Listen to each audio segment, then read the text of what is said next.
So first thing you need to ask is yourself is like, how much do I have? This is the main question, right? And then you work out like, all right, what sort of business can I afford for that?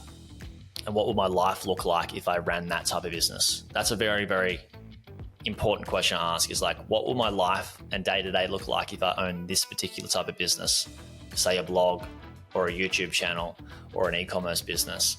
How much work, what sort of work hours am I required? What type of work am I doing in that business?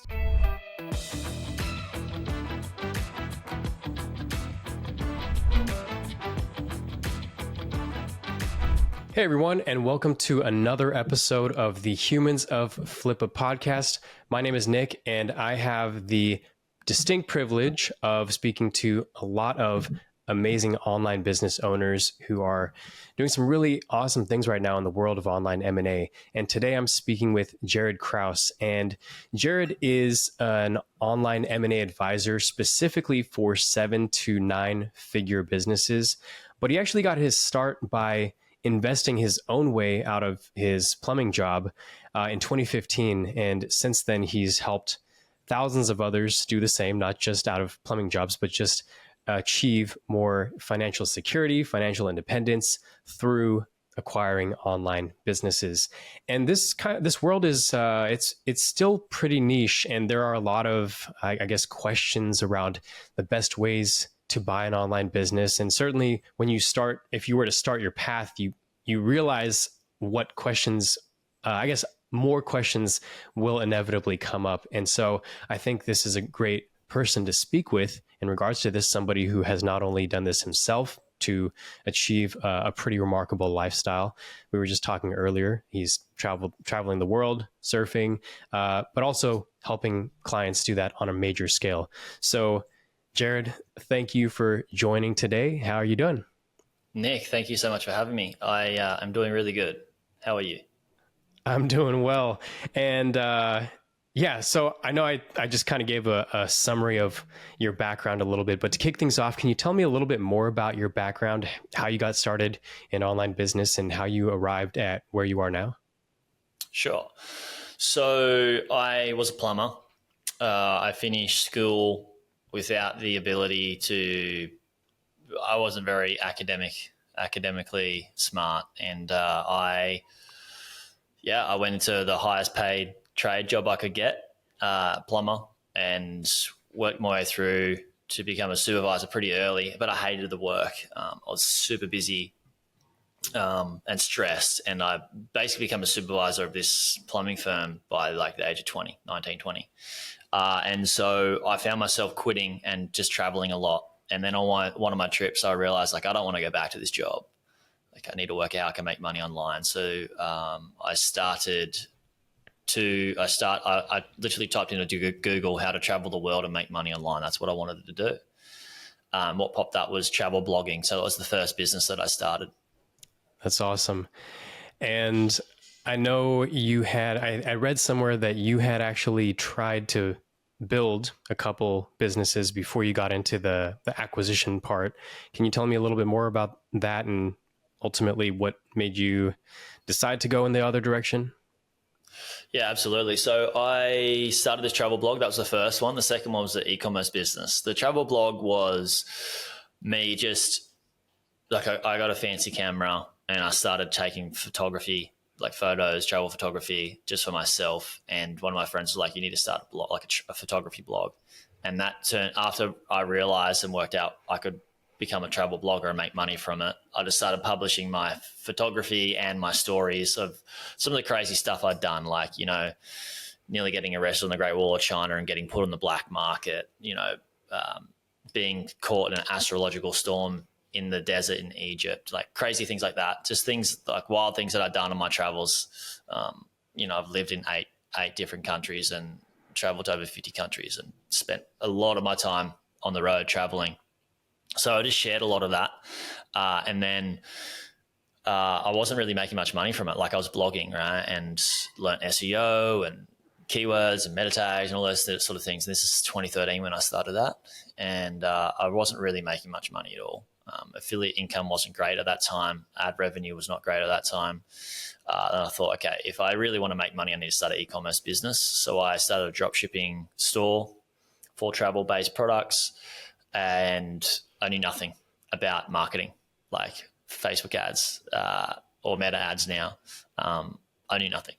And so I only sold a few products, and I just went nowhere with it. And that's what led me to realize that whilst I went back to my job as a plumber after I was like living in Egypt, working as a dive master from 2012 to 2013, I went back with my tail between my legs, tried to start these two businesses that didn't work out.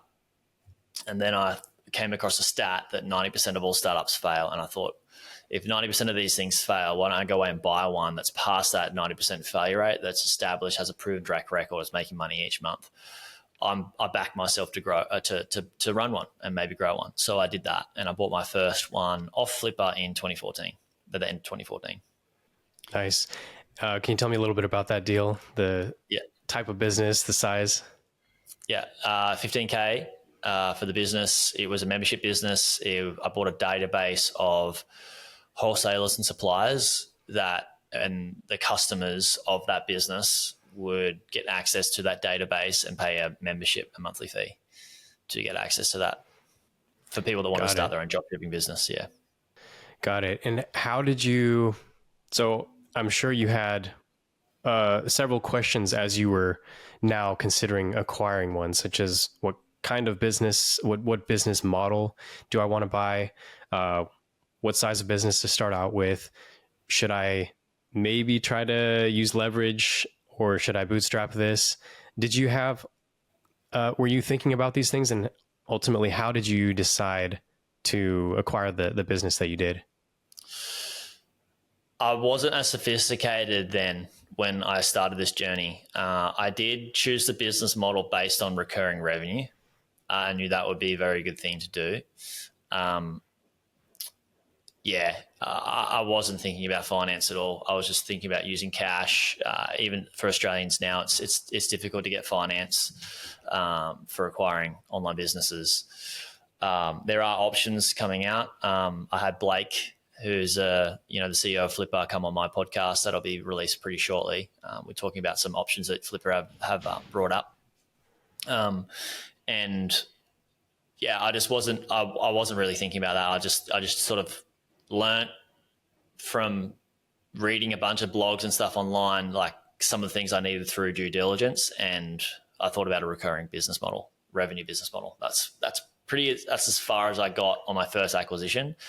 As I progressed through, I learnt so much more, and that's when, as I bought, after I bought between buying my third business, people were like, dude, you need to teach me this stuff. Like, what do you mean you travel around the world and you're not working much and just surfing your brains out and having a good life? Like, teach me this. So that's where that came. I started to like decompress like what I'd learned and put that into education for people. Is there anything different that you would have done now?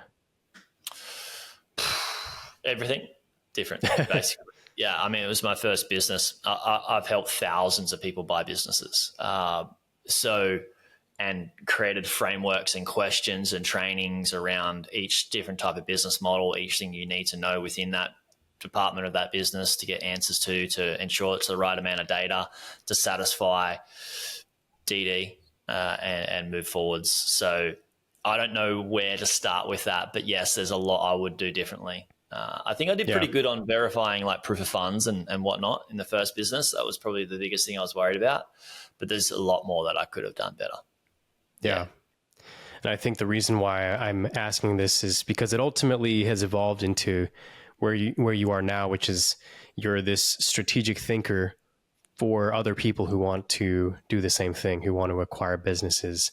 So if you have a completely fresh person, somebody new to online business, and they come talk to you, say that they want to hire you for one of the services that you provide, which is to help them buy an online business, what's kind of the process that you would go through, or maybe the questions that you would even ask them?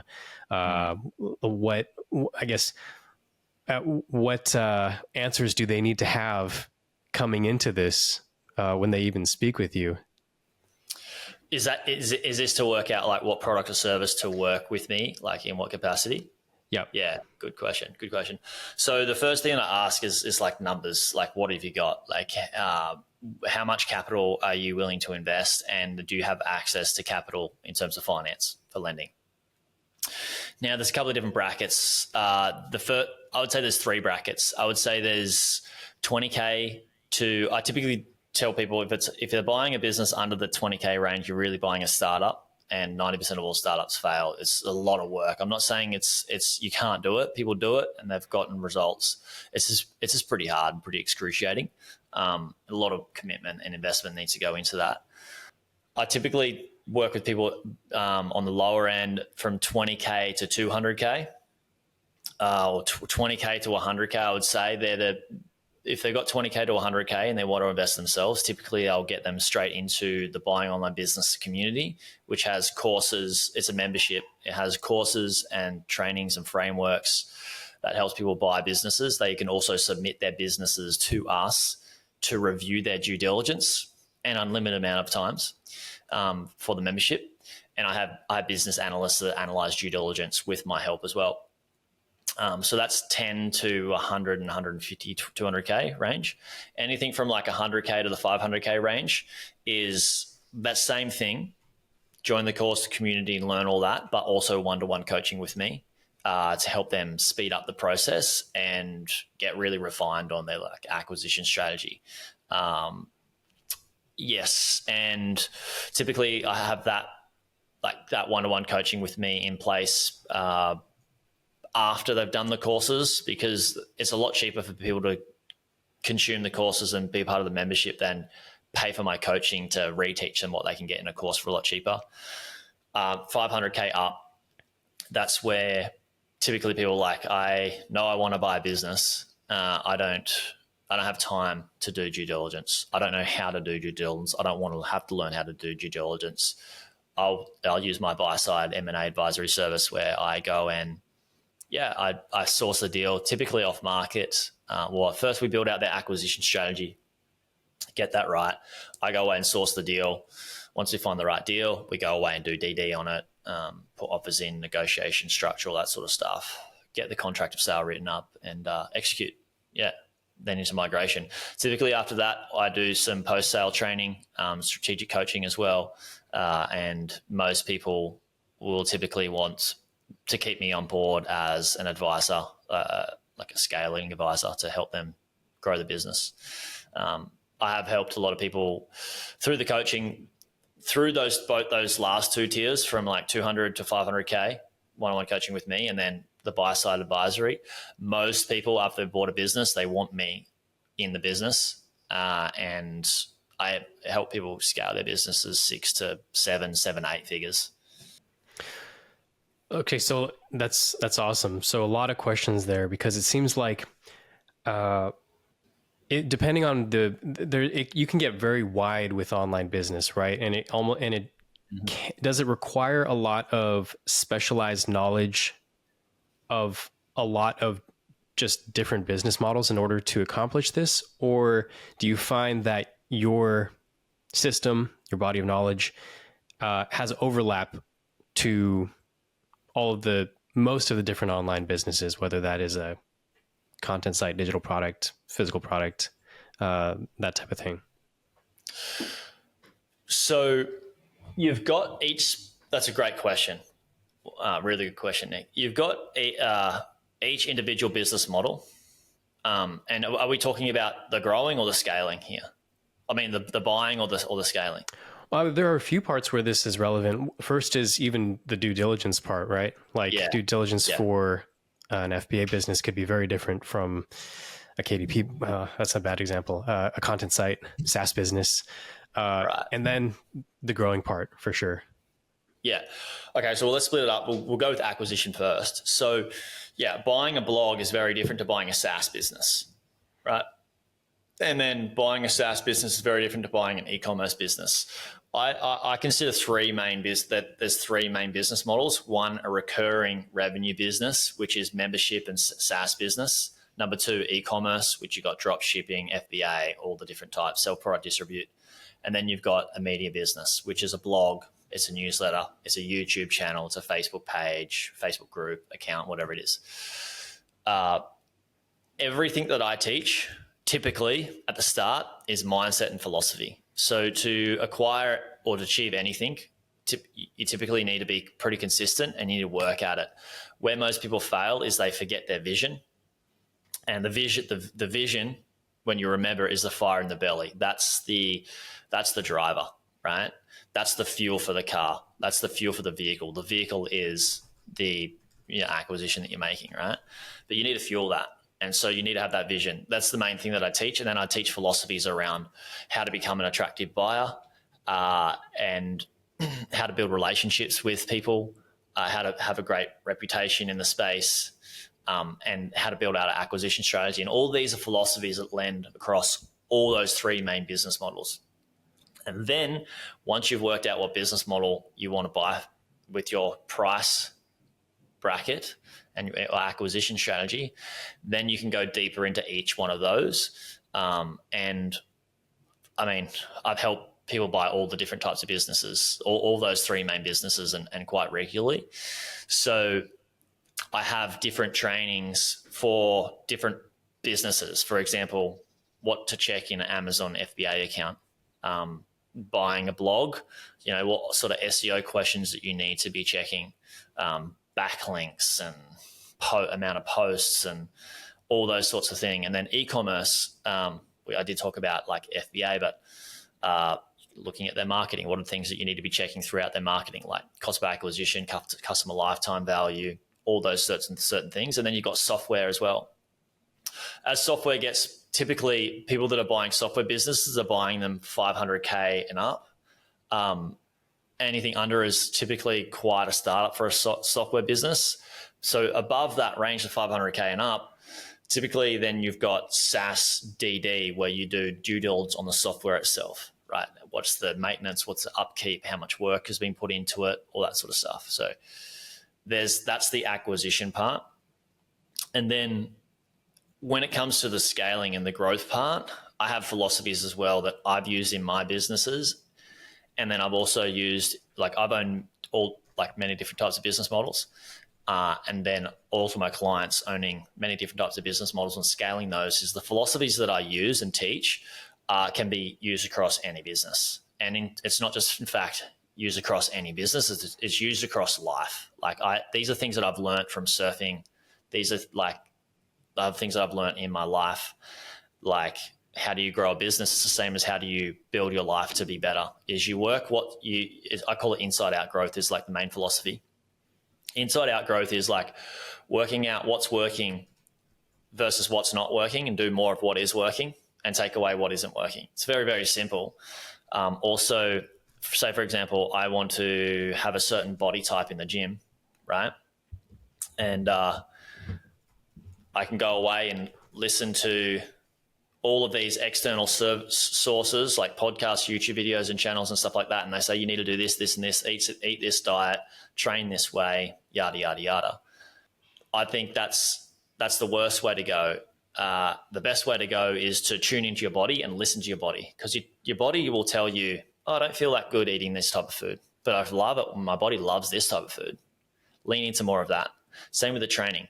What does your body love? How does it like to train? Do more of that type of training, and then you'll naturally become a better version of yourself. Now, it's the exact same in business. Is don't go listen to a podcast where I might have a podcast where we scaled a business from 400K a month to 1.5 a month doing this certain outreach strategy. Now, people go away and get that strategy and try to plug it into their own business, and they do that for one podcast to another YouTube channel, something else they've heard, and they build out a Frankenstein business. So you're taking things from the external and trying to bring them into your business. But if you learn to tune into your body, you can learn to tune into your business and listen to your business. And when you listen to your business, it's telling you that the data is actually there. You just need to learn how to decipher the data in order to understand what it needs, what it wants more of, and what it wants less of. And when you can listen to that and become attuned to it, then you do more of what's working, less of what's not working, and you do what's right within the business. So you can grow the business from the inside out. And it's a far better business. Yeah, that's a really cool philosophy. As you were saying this, I'm just thinking a lot of people probably come to you because they don't know what they don't know. Well, they know what they want, the outcome, the end result of what they see other people achieving through, like yourself, through successful online business, but they don't know a lot of things leading up to that. For example, do I want an e-commerce business? Do I want to be an SEO guy or girl? Do I want to, like, what is the actual experience of operating any of these businesses? They probably haven't even asked that question, and they didn't know to ask that question. Some of who may not know to ask themselves that question until they actually acquire that business. So maybe a question that I have for you through this is, what questions do you want your clients to ask themselves as they're going through these process, or what questions have been helpful in getting them to that vision? I think is one thing, because I think it's maybe not everybody comes with that vision, but they can be inspired to have one, to help, to be kind of guided to have that, to see the thing that you see, but they don't quite see yet. Sorry if that's getting a little bit out there, but I think these are, it's a murky space. And I think anybody who can offer some clarity around it that helps people to take action is definitely helpful. So, and I think that's kind of what we're talking about right now. Yeah, absolutely. It's such a great question. So there's multiple facets to that question as well. Firstly is like, what are some of the questions people should be asking themselves when they're getting into acquiring a business, if it's going to fulfill their vision, or they want to fulfill their vision? One thing to realize is that the first business you buy, unless it's going to be like your dream business or close to your dream business, is not going to all the other businesses are not going to be, you're not going to buy the business that's going to fulfill your vision with one acquisition, typically, right? It might take a couple to get there, depending on how big your vision is, right? So first thing you need to ask is yourself is like, how much do I have? It's the main question, right? And then you work out like, all right, what sort of business can I afford for that? And what would my life look like if I ran that type of business? That's a very, very important question to ask, is like, what will my life and day-to-day look like if I own this particular type of business, say a blog or a YouTube channel or an e-commerce business? How much work, what sort of work hours am I required? What type of work am I doing in that business? Now, they're questions that you want to be asking if you're buying anything from 20K to the 200-ish K range. Because above that, 200, 500K and up, if you're working in the business, you're probably holding the business back from growth. But under the 200K range is, you're typically not, the resources that the business provide in terms of monthly net profit is, you're probably in a position financially that you're not willing to reinvest into the business and hire a bunch of people to run the business for you and become an operator at that stage in your life where you're at financially. So that's why you need to ask the questions like, am I willing to do this type of work? Like, what sort of work is involved with an e-commerce business? What sort of work is involved with a blog? What sort of work is involved with a YouTube channel? And then, can I learn those skills, or can I hire somebody quite cheaply to advise me and coach me on those skills?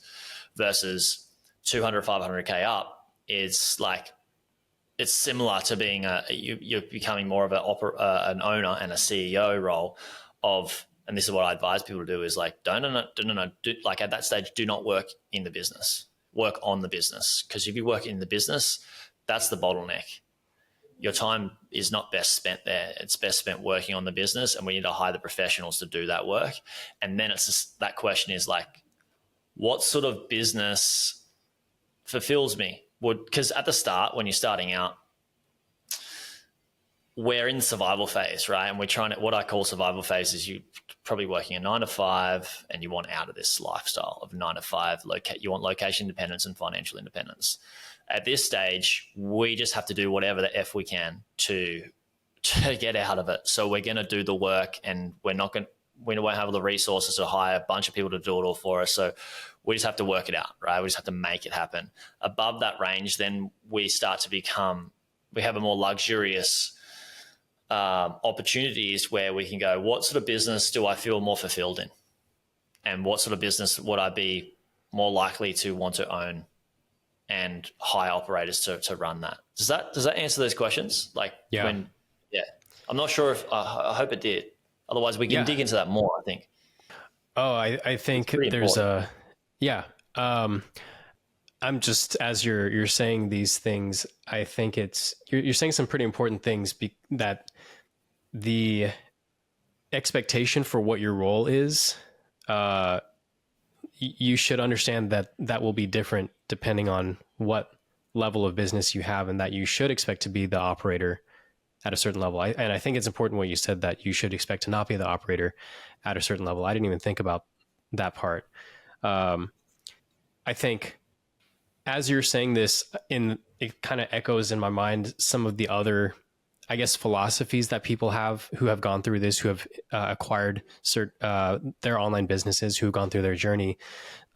Some say, buy your first 20K business or sub 20K business. Know that that's going to be pretty much just you paying for education, because it's probably it might not work out. Great And then point. go from there. And others say, buy the first business that you buy, you should actually feel excited about. It should be a meaningful amount of profit for you. So it's tough to know what's actually it's tough to say that there's a universal truth, because I imagine people have probably different budgets, and that changes the variables a bit. But it's tough to know what's kind of a general thing you could tell somebody, a group of people coming to you asking how to start. Yeah. Yeah, I'm so glad you mentioned those two. Of like under the 20K range, you practically buying an education, because it's really hard to get it out of the survival phase under that range.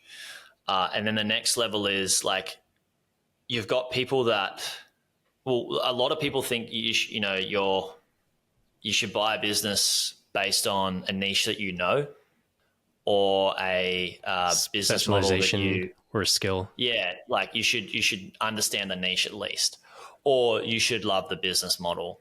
Now these are limiting beliefs, right, in that price range, because you got to always come back to what's your goal, right? If you're buying something under the 100K range or under the 200K range, and your goal is, I want location independence and financial independence, and you're being picky with a niche or a business model, you are delaying. You are delaying yourself from achieving what you actually want to achieve. Because one business is in a niche that you kind of get and understand. It might be okay. It might be making an okay amount of money, but you might find something that's in a niche that you just don't know a lot about. Yeah. So And let's there's no extend right that. or wrong equation to do it, but I don't want people to have limiting beliefs, especially in that phase 20 to 200K range. If your goal is money, get after it. Yeah. Yeah. Yeah. I think, naturally, I think there are going to be differing opinions on that, because there will be people who prioritize enjoying the niche, and they know that they're going to be an operator and writing about this content all the time. Maybe they know that about themselves. But I think you bring up an important point, that that can also be yet another variable that holds people back, because you're already thinking about all these other things. So let's just assume that we're not going to think about the niche business model, and that what we're going to prioritize is, will this business last to at least see 100% ROI, and am I capable of growing it? Can it be grown? Is that what you would say should be the two kind of highest priorities when you're doing your due diligence and looking at businesses then?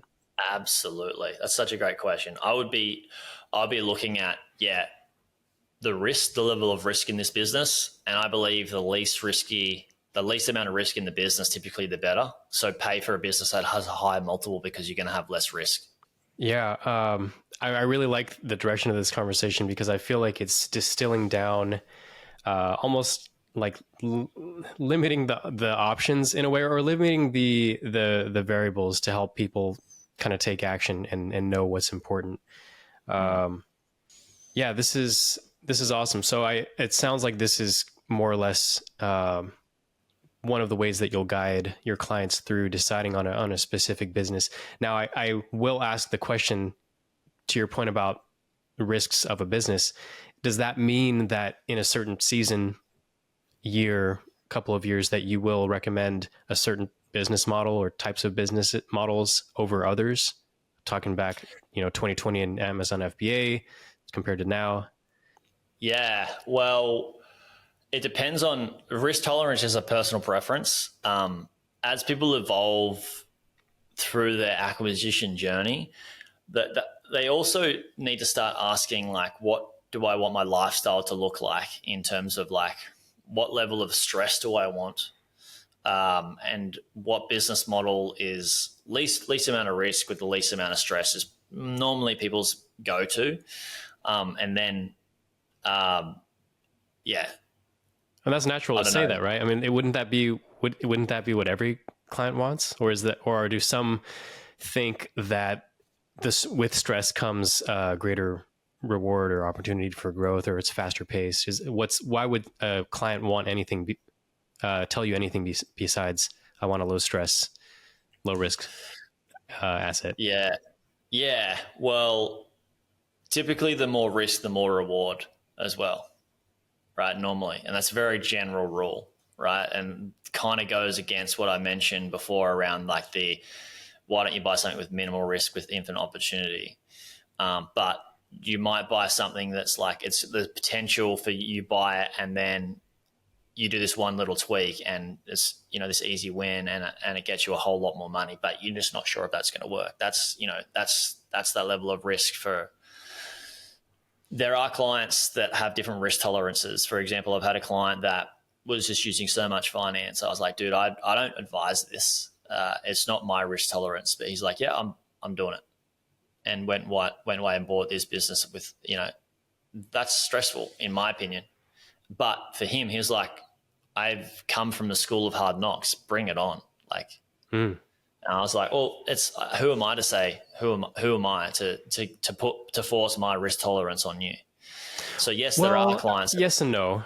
I think you have I understand what you're saying, but you also see around the corner, a corner that he has not seen yet. So I think your risk tolerance is well positioned based upon the experience that people are coming to you for.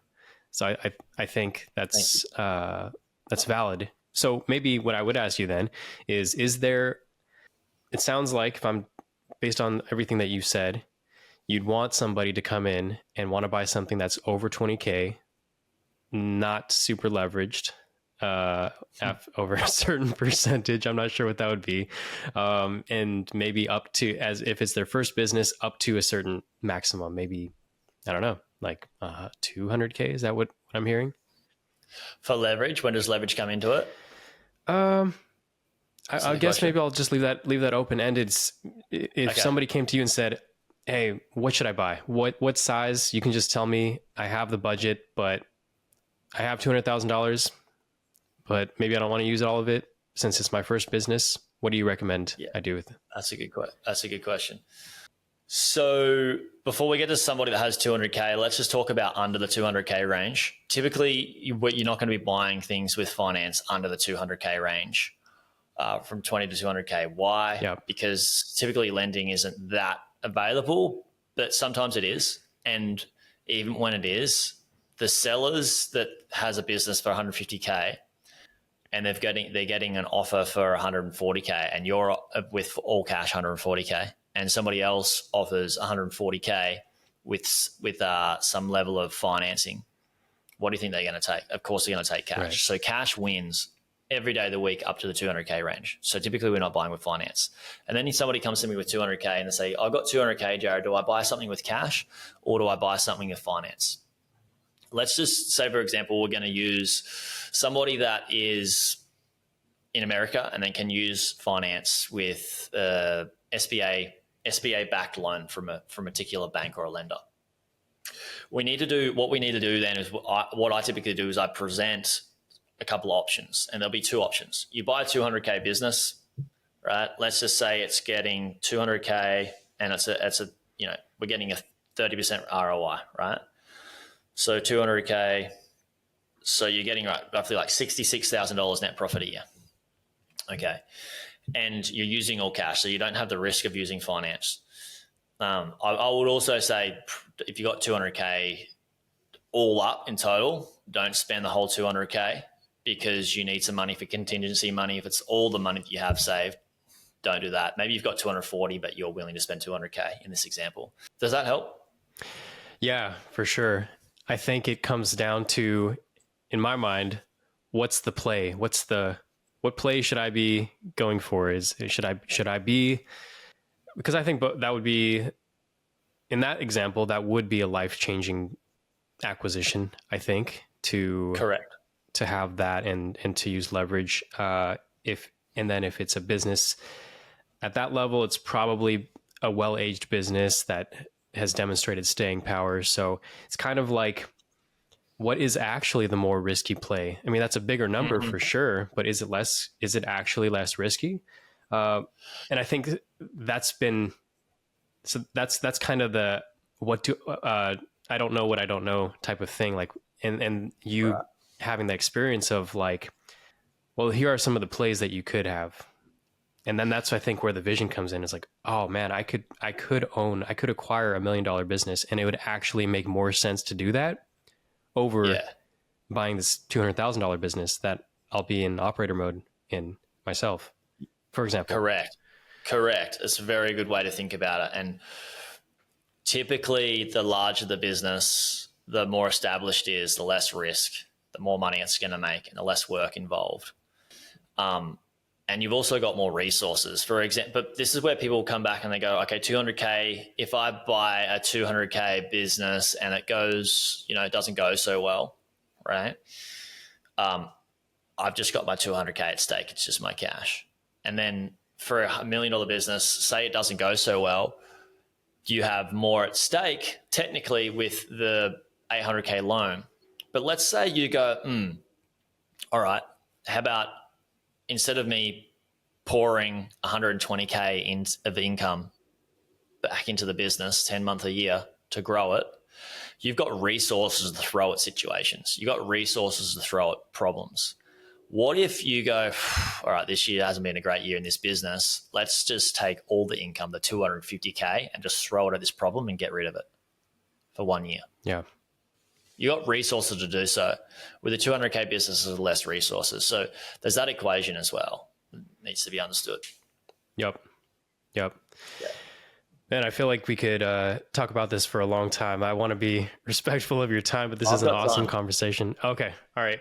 Yeah. I think my follow-up question then would be, how do I know what to start with? Do I go the whole, buy something small, let that be my form of education and learn from that? Or you could very easily say, Nick, honestly, that's going to just be a waste of your time and your money because you're probably going to lose that money. And you should just play the real game. And so I think this is like you kind of pulling off the shroud and saying like, this is really where online business makes the most sense to play at this level. Or I would advise you to take this laddered approach to where you are only taking on, you're not biting off more than you can chew. And this is how you do that, by acquiring these specific skills so that you're ready to take on that size of a business. I could see you saying either of those things if I were to come to you. That's a great question. There's no right or wrong. I just want to highlight the difference in asset sizes. I've had people come in to the programs and be like, I'm going to just dip my toe in the water and buy a $5,000 business. And if that works well, I'm going to buy a $50,000 business. Now, this is not comparable because a $50,000 business is 10 times more established than a $5,000 business. Typically 10 times less risk and 10 times more income. They are not comparable at all. That's such a good point. And it's exactly the same. So this is where it's scary. Somebody's like, I just want to try it and see how I go. And then they go away and have this crappy experience by buying this $5,000 website and it doesn't work out. And they believe that if I buy something for $100K it's not going to work out. And that is inaccurate because it's not the same experience at all, right? 100K, five grand to 100 grand is it's 20 times more established, right? 20 times more resources to throw at problems and make things work. When there's a $5,000 business, it's so much harder. So it's just not the same. And I would beg to differ that you'd learn so much more in a 100K business than a $5,000 business. The same with $1 million business versus a 200K business. So it's up to each person and how they do it. I think a good way to go is if you buy a business that has minimal risk, say $1 million business with minimal risk, and you can throw money at it because you've got resources, I think it's a great way to go. And then what I like to teach people to do is like take money out of the business, take money off the table and reinvest it into other assets as well, right? So maybe you do make 250K a year. You do that for 2 years, you got 500K. Let's say you put 100K a year into growth. So you've only got 300K, but that 300K could be a deposit for a property, investment property. Yep. Or you could use 200K for a property investment and build these in unison. I call it the infinite loop of wealth. I actually also help people buy investment properties. I'm huge I love property or real estate in America. And business is more risky than real estate. It moves so much faster. You've got the high level of growth, like infinite growth. Property grows a lot slower, but it's a lot more stable. So it's, yeah, I think typically the larger the asset you can purchase, the better advantage you have, as long as you're buying it with somebody who knows what a good business looks like and can advise you to buy something that's with minimal risk, and then also explain to you, like, when you buy this business, these are the risks, and are you willing to take on those risks? Also, those risks, when you buy this business, if you understand those risks are also those de-risking mitigation strategies are also growth strategies for a business. So lean into those risks and remove them. Just by removing a risk, you can increase the multiple and the valuation of a business by removing a risk, say single source dependency on like a traffic source or a supplier or a level of income. So understanding how to grow it as well is pretty valuable too. Yeah. I imagine that's kind of where the conversation goes after they acquire the business and they want to continue working with you on growth and scaling. Yeah, absolutely. Even before that, like we're buying a $2 million business at the moment for some clients. And sure, because they'd want to know those opportunities to know if it's a good investment. Yeah. Right. So we know what we're going to deploy once the acquisition finishes. So with this $2 million deal, we know, all right, we're going to lean into this marketing strategy. And then we're also going to build out this other marketing strategy that the sellers haven't put the resources into yet, but it's shown signs that it works quite well. Nice. Yeah, we know where the bottleneck is in the business, and we have some strategy on how to open up that bottleneck.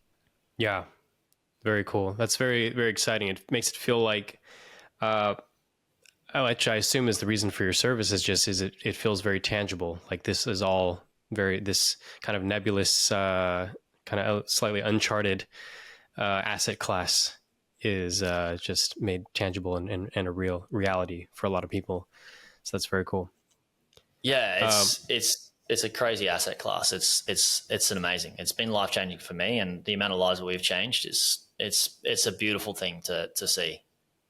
I do like how you said, because I think, especially when this asset class was a little bit younger, there still is the argument between, is real estate a better investment or is an online business a better investment? Is cryptocurrency a better investment? But I think they have different roles, and one can fund the other asset class to enable you to even diversify and have that be a reality. So that's cool that that's actually even a part of the conversation that you have with online business owners who will eventually have to think about these things. Absolutely. It's what I do is, sure, I help people buy business, but really I help people create wealth.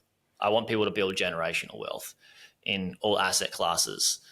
And how you enter the market in online business is very different. For example, you could spend that $200K to buy $1 million business and take some money off the table and build your real estate portfolio on the side, where you take that $300K, for example, after 2 years of owning that business, and maybe you're able to buy two real estate properties with that. And then you've got those two real estate properties that are growing at maybe a 5 to 6% growth rate, and you're using debt on those, and they're neutrally geared, for example.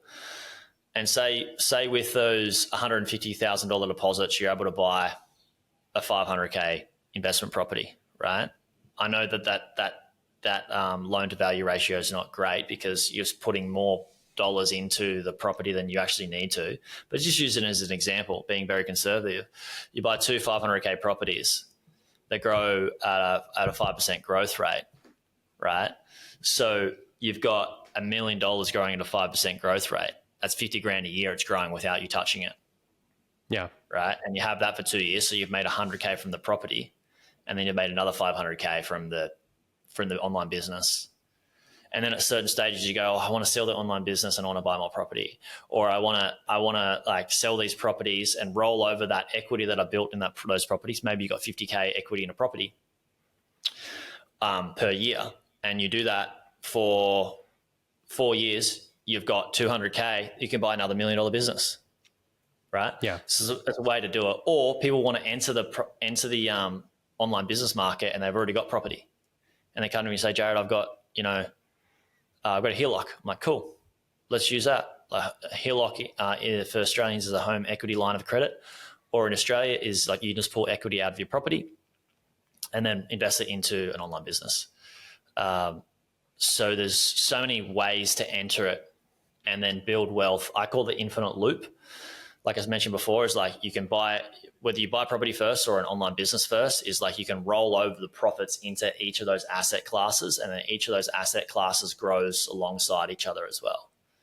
And then as it grows over a 10 to 20 year period, maybe 30 years, depending on your age, you can pull profits from some and have like more. The online income is a more active income, and there's more risk in that versus property. So maybe you start to age and you go, let's take more out of the online basket and put it into the property market. And then you hand over the properties to children, nieces and nephews, in my case, to go, look, you don't need to know how to run an online business, but here's some generational wealth. Yeah.